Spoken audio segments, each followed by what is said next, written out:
విశాఖ భీమునిపట్నం బీచ్ల వద్ద అక్రమ నిర్మాణాల్ని కూల్చాలని హైకోర్టు ఆదేశించింది. దీనిపై మరింత సమాచారం మా ప్రతినిధి జేపీ అందిస్తారు. జేపీ, బీచ్ల వద్ద అక్రమ నిర్మాణాల కూల్చివేతపై హైకోర్టు ఆదేశాల సారాంశం ఏంటి?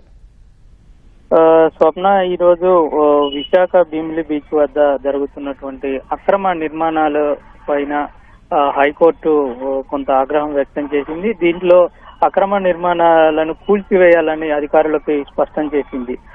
అక్కడ వైసీపీ మాజీ నేత విజయసాయి రెడ్డి కుమార్తె భీమునిపట్నం బీచ్ వద్ద అక్రమ నిర్మాణాలు చేపడుతున్నారని, వాటిపైన చర్యలు తీసుకోవాలని కోరుతూ జనసేన కార్పొరేటర్ మూర్తి యాదవ్ పిటిషన్ దాఖలు చేశారు. దాని మీద గతంలో కూడా పలుసార్లు విచారణ జరిపి హైకోర్టు వాటిని చూడాలని అధికారులకు ఆదేశించింది. అయితే ఈ రోజు మళ్లీ దానిపైన విచారణ జరిగింది. అందులో స్పష్టంగా దీనికోసం ఒక ప్రత్యేక కమిటీ వేయాలని అధికారులకు ఆదేశించింది.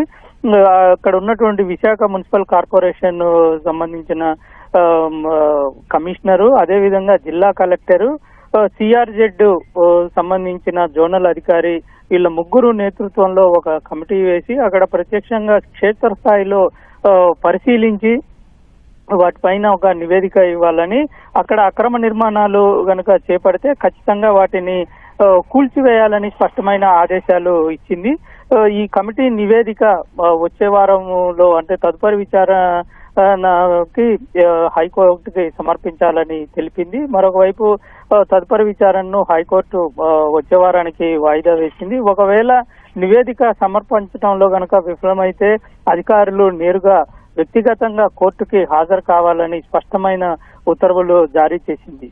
మరొకవైపు ఇటు ఈ బీచ్ కి సంబంధించి ఇటు విశాఖలో ఉన్నటువంటి ఆర్కే బీచ్ నుంచి భీమునిపట్నం వద్ద వరకు ఉన్నటువంటి బీచ్ పరివాహక ప్రాంతంలో చేపడుతున్న నిర్మాణాల పైన కూడా విచారణ జరపాలని, ఇందులో కొంతమంది స్ట్రిక్ట్ ఆఫీసర్లని తీసుకోవాలనేటువంటి ఉత్తర్వుల్లో ఒక ప్రత్యేకంగా ఆ పదాన్ని హైకోర్టు వినియోగించింది.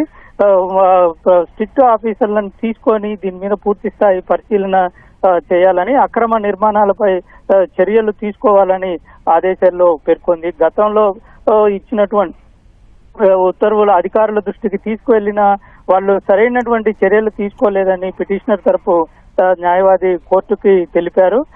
దానివల్ల ఇటు పర్యావరణానికి భారీగా నష్టం వాటిల్లుతుందని, అదేవిధంగా సిఆర్జెడ్ అంటే ప్రభుత్వ భూమిలో వాళ్ళు కడుతున్నారని ఇటువంటిది కూడా కోర్టు దృష్టికి తీసుకువెళ్లటం జరిగింది.